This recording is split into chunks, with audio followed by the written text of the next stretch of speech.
I came across this website called the Footprint Network, and they actually have this quiz where they can calculate your ecological footprint. An ecological footprint is the measure of supply and demand of the environment, and then its usage and impact back into the environment. It can analyze what resources are turned into goods, and then the effect that it has on the earth. When I took the quiz, I found out that if everyone lived the lifestyle that I lived, it would take 4.6 Earths to regenerate the amount of energy that would be used. When I say my lifestyle, I talk about how I drive weekly, live in a home that has electricity and water, how I rarely eat meat, and I generally buy locally, both my produce and my goods. So the same study did this in 2016, and they ended up finding out that we need about a year and 6 months to regenerate the energy that we use in a single year. With this information being said, with this awareness that we know now, it's key for that change. I've been really passionate about conservation for a while now, and I've dedicated the last 2 years of my life to volunteer programs, docent programs, and restoration projects around the area. I've taken a plethora of classes and work opportunities when it comes to conservation and sustainability. So today I will be talking about how reducing is more effective than reusing in conservation.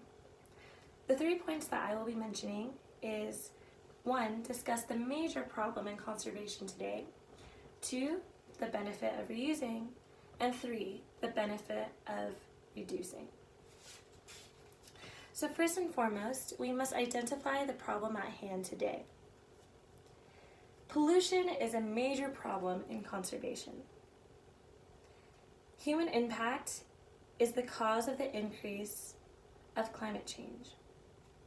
This is proven by 67% of scientists agreeing with this statement and agreeing that about 61 to 100% of the increase of climate change is caused by human activity.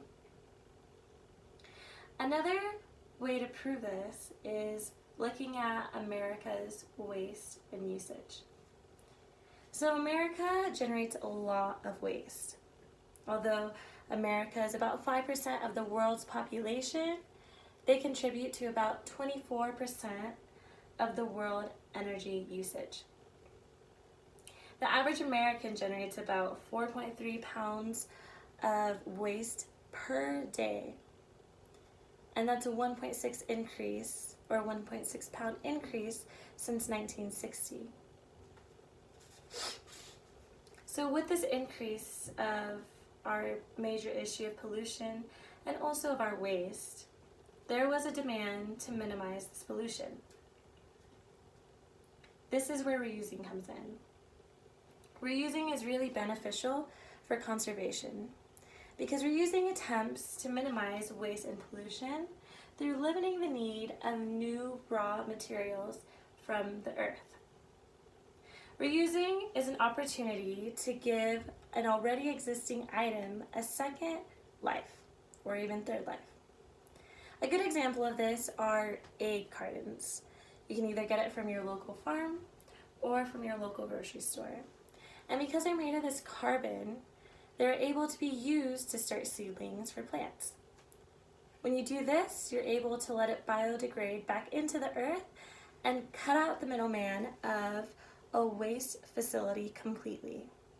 Now, unfortunately, we're not able to do this with a lot of the resources that we have now and are in cycle for our usage.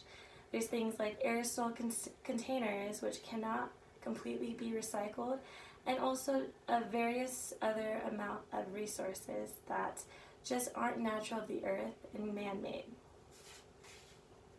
And because minimizing is not enough, reducing comes into play.